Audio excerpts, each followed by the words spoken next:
अगर आपकी राशि या लग्न मिथुन है तो ये वीडियो आपके लिए बेहद अहम है।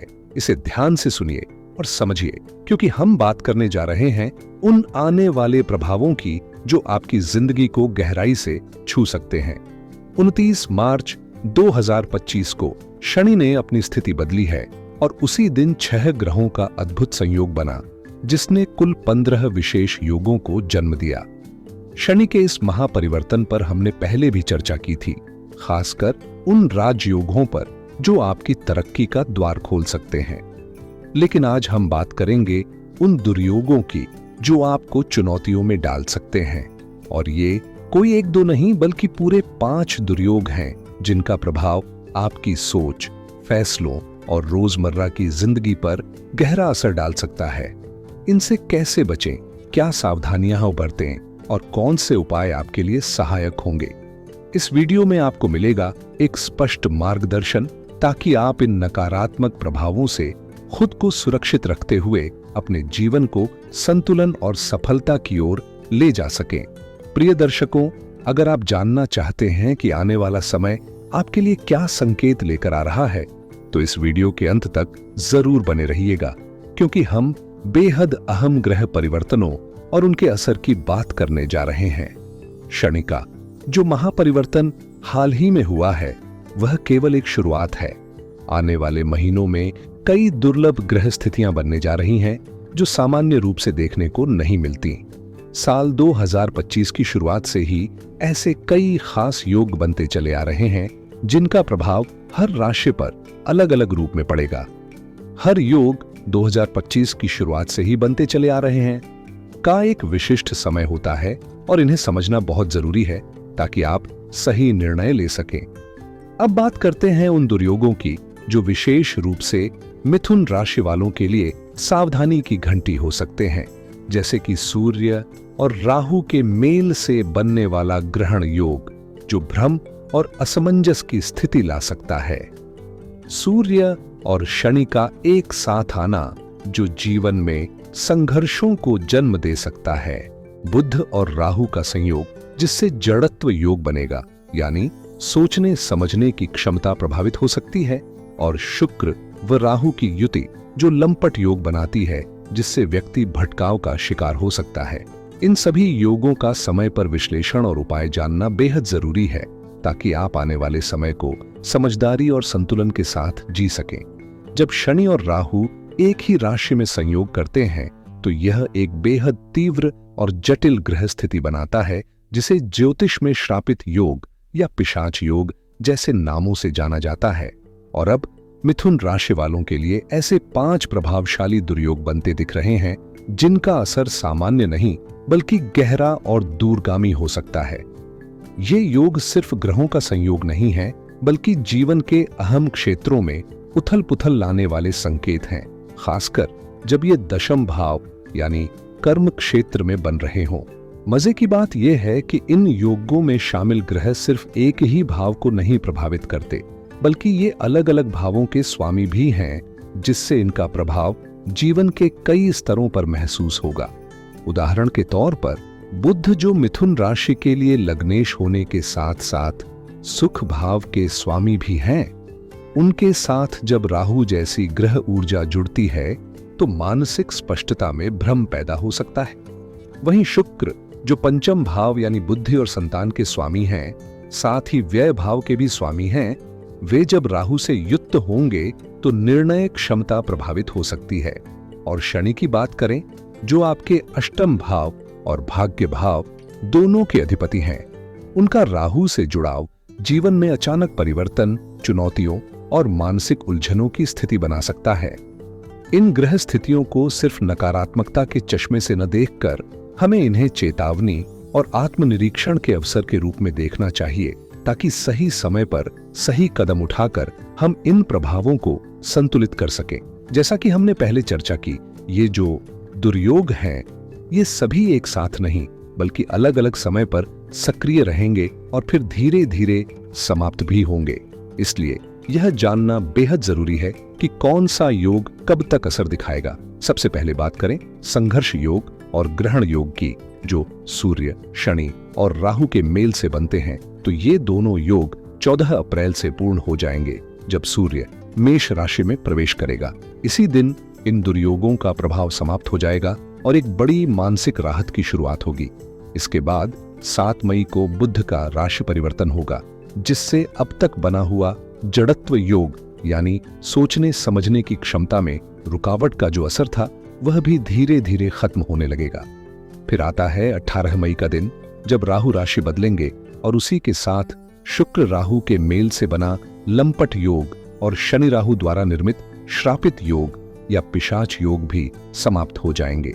हालांकि शुक्र का स्थानांतरण 31 मई को होगा, लेकिन क्योंकि राहु पहले ही अपनी स्थिति बदल लेंगे, इसलिए इन योगों का असर उससे पहले ही खत्म माना जाएगा।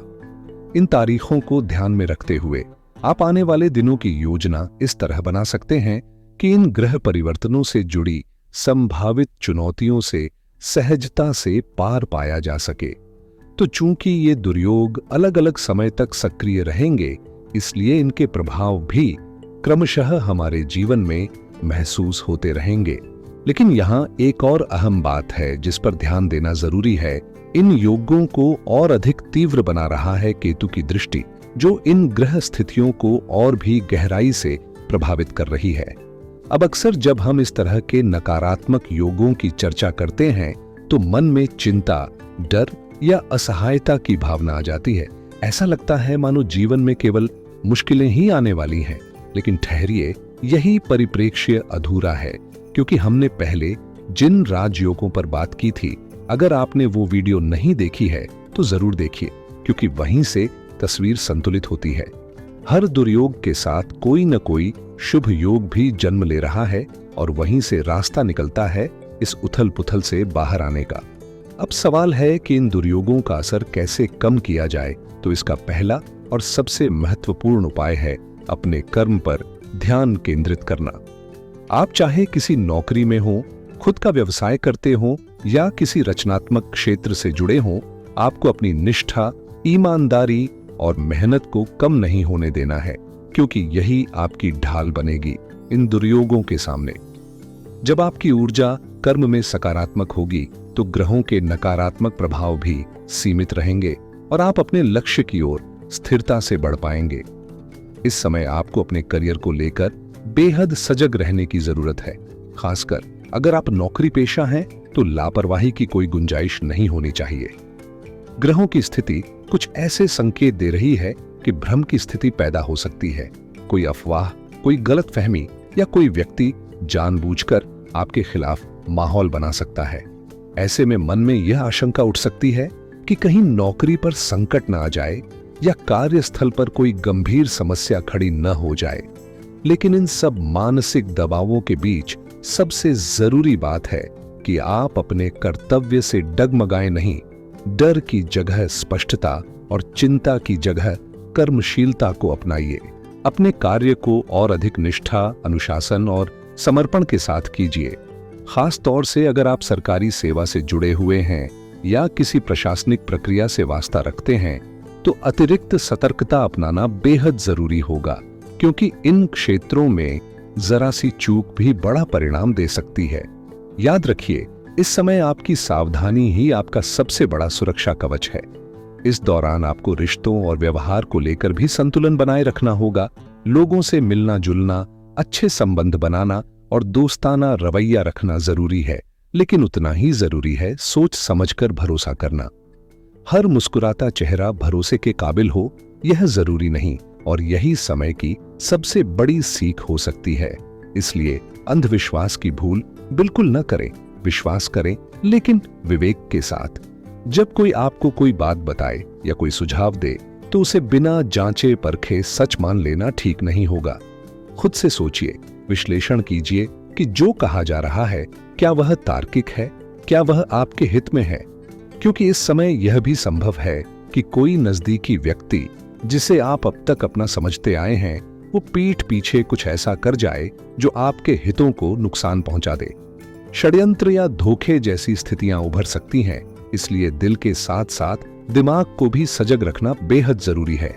यही सावधानी आपको ऐसे समय में सुरक्षित और स्थिर बनाए रखेगी। इस समय आर्थिक मामलों को लेकर आपको विशेष सतर्कता बरतनी होगी, क्योंकि अनावश्यक खर्चों की संभावनाएं बन सकती हैं। इसलिए फाइनेंशियल प्लानिंग मजबूत होनी चाहिए। खर्च करने से पहले 2 बार सोचिए और जहां तक संभव हो गैर जरूरी यात्राओं और भाग दौड़ से बचिए। कहीं भी जाना हो तो पूरी सावधानी और योजना के साथ कदम उठाइए ताकि कोई असुविधा न हो। वहीं छात्रों के लिए यह समय थोड़ी मानसिक उलझनों वाला हो सकता है। ध्यान केंद्रित करने में परेशानी आएगी, पढ़ाई से मन भटकेगा और बार बार दिशा भ्रम जैसी स्थिति बन सकती है। प्रेम संबंधों में भी इस अवधि में थोड़ी कठिनाइयां आने की संभावना है, जिससे रिश्तों में तनाव या गलतफहमियां जन्म ले सकती हैं।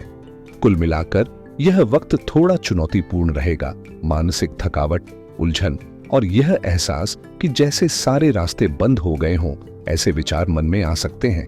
लेकिन आपको हिम्मत नहीं हारनी है, क्योंकि हर संकट काल अपने साथ समाधान भी लाता है। सबसे जरूरी है आत्मविश्वास बनाए रखना, धैर्य से काम लेना और आगे के लिए सही रणनीति अपनाना। अब हम जानेंगे कि इन स्थितियों से निपटने के लिए कौन कौन से उपाय कारगर साबित हो सकते हैं। तो ऐसे समय में सबसे पहले सूर्यदेव को अर्घ्य देना शुरू करें। यह न सिर्फ आपके भीतर ऊर्जा और सकारात्मकता बढ़ाएगा, बल्कि जीवन में जो अज्ञात बाधाएं हैं उन्हें भी दूर करने में सहायक होगा। साथ ही भगवान शिव और उनके परिवार की नियमित आराधना करें, क्योंकि शिव शक्ति का आशीर्वाद आपको मानसिक मजबूती देगा और चल रही उलझनों का समाधान मिलने लगेगा। प्रिय दर्शकों, यह भी समझना जरूरी है कि आगे आने वाले समय में ग्रहों की स्थिति और भी बदलेगी और उनके साथ जीवन की परिस्थितियां भी। लेकिन जीवन का मूल सिद्धांत यही है, अगर कोई समस्या है तो उसका हल भी है। सुख और दुख दोनों ही जीवन के 2 पहलू हैं और इन दोनों से हमारा संतुलन बना रहता है।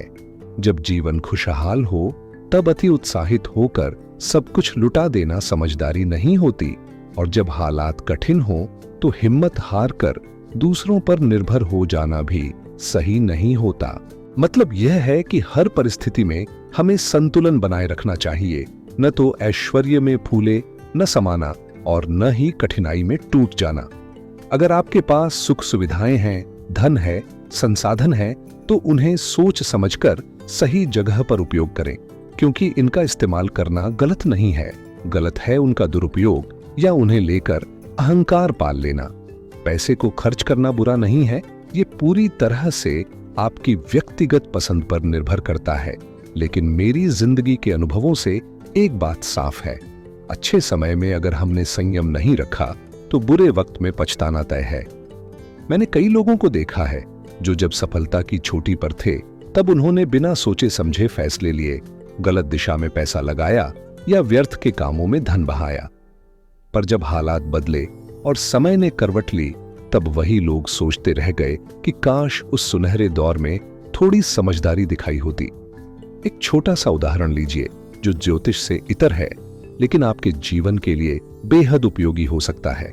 मान लीजिए किसी व्यक्ति के पास अचानक बहुत सारा पैसा आया। अगर वो समझदारी से उस धन को किसी स्थायी चीज में लगाए, जैसे एक फ्लैट खरीद लेना, तो उस फ्लैट से आने वाला किराया भविष्य में आर्थिक सहारा बन सकता है।